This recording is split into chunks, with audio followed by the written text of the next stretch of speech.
A Christmas Carol by Charles Dickens, the world's best-loved tale by the world's best-loved author.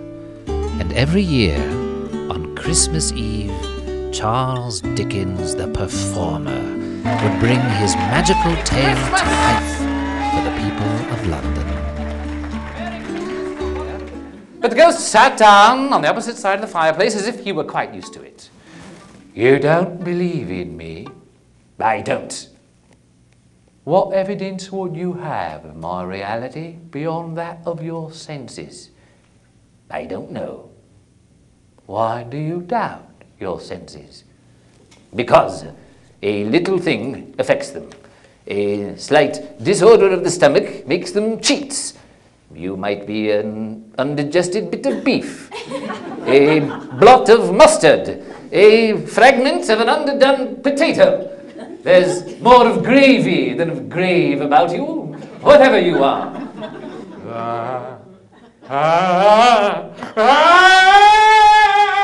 But, finding that he turned uncomfortably cold when he began to wonder which of his bed curtains this new spectre would draw aside, he put them every one aside with his own hands and established a sharp lookout all around the bed. He was determined to challenge the spirit upon its appearance and did not wish to be taken by surprise and made nervous. These held the hot stuff from the jug, however, as well as golden goblets would have done, and Bob served it out with beaming looks while the chestnuts on the fire crackled noisily. Then Bob proposed. "A Merry Christmas to us all, my dears. God bless us. God bless us, everyone," said Tiny Tim, the last of all. Joe went down upon his knees for the greater convenience of opening it, and having unfastened a great many knots, pulled out a large heavy roll of some dark stuff. "What do you call this? Bed curtains? You don't mean to say you took 'em down, rings and all, with him lying there?" "Yes, I do." "Why not?" "He don't drop that oil upon his blankets now." "His blankets? Whose else's do you think? He isn't likely to take cold without 'em, I dare say." "Not where he's going." "I will honour Christmas in my heart, and I will strive to keep it all the year. The spirits of all three, past, present, and future, shall strive within me. I will not shut out the lessons that they teach. Oh, tell me that I may sponge away the writing on this stone."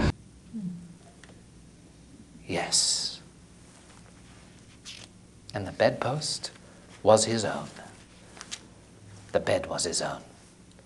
The room was his own. Best and happiest of all, the time before him was his own to make amends in. I will live in the past, the present, and the future. The spirits of all three shall strive within me. Oh, Jacob Marley! Heaven and the Christmas time be pleased for this. I say it on my knees, old Jacob, on my knees. I don't know what to do. I'm as light as a feather. I'm as happy as an angel. I'm as merry as a schoolboy. I'm as giddy as a drunken man. A Merry Christmas to everybody! A Happy New Year to all the world! I am not going to stand for this sort of thing any longer. And therefore, he continued, giving Bob such a dig in the waistcoat that he staggered back into the tank again, therefore, I am about to raise your salary. Bob trembled, and he got a little nearer to the ruler.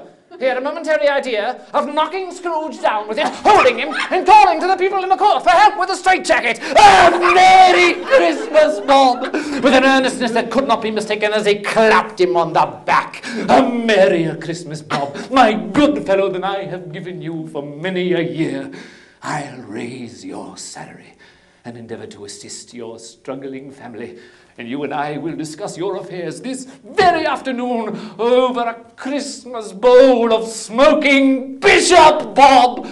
Strike up the fires and buy another coal scuttle before you dot another I, Bob Cratchit.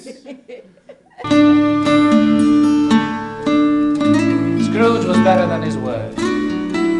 He did it all, and infinitely more. And to Tiny Tim, who did not die, he was a second father. He became as good a friend, as good a master, as good a man as the good old city ever knew. Or any other good old city, town or borough in the good old world. He had no further visits with spirits, but lived upon the total abstinence principle ever afterward. And it was always said of him that he knew how to keep Christmas well, if any man alive possessed the knowledge. May that truly be said of us and all of us.